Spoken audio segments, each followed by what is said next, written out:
I remember going into high school nervous and anxious about the things to come and nervous about acceptance and popularity and wanting those things that we all do at that age. And I knew that it would be different for me and more of a struggle because I wasn't the football captain, I wasn't the big athlete, I wasn't on the dance team or cheerleader. I was a normal dude.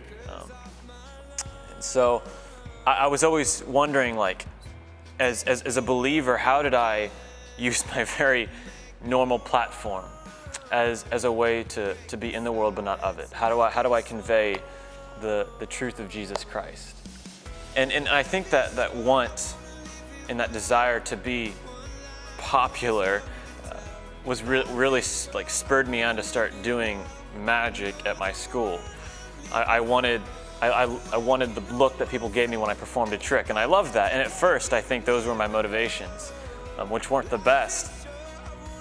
But I remember specifically after like a month of just kind of doing tricks in my school, and I became known as the magic guy, I remember realizing that this platform that I was using just to gain a little bit of acceptance in my school was a much better platform to share the good news of Jesus Christ. I wasn't an athlete, I wasn't on a dance team, I wasn't a cheerleader, I wasn't crazy good at academics. I was just a normal dude who loved magic.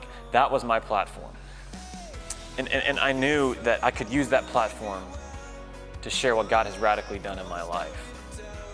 And so I just kind of stepped back and asked God to kind of use that, to use magic and to use my platform, my passions, my desires, and like whatever it is, art or drawing and photography, whatever that is, like use it to glorify Himself. And it was when I got to that point that I was like 15 or 16 years old, I did my first Disciple Now weekend in Houston. And I performed and spoke a little, and I was actually younger than most of the kids at this gig.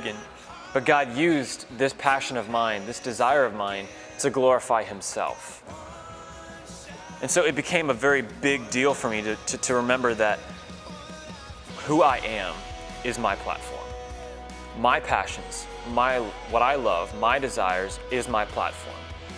It's a huge thing for me now is you don't have to be this big celebrity, this big athlete, this big cheerleader, the big person on campus to have something to say. God uses everybody.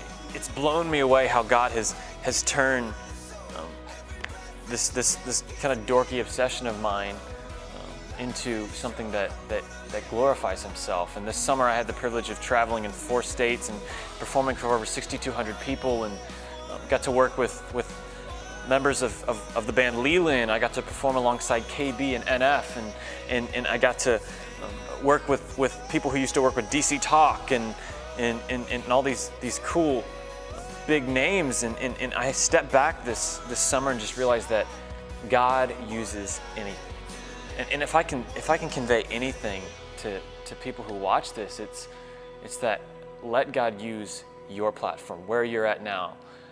You don't have to acquire some skill for God to use you.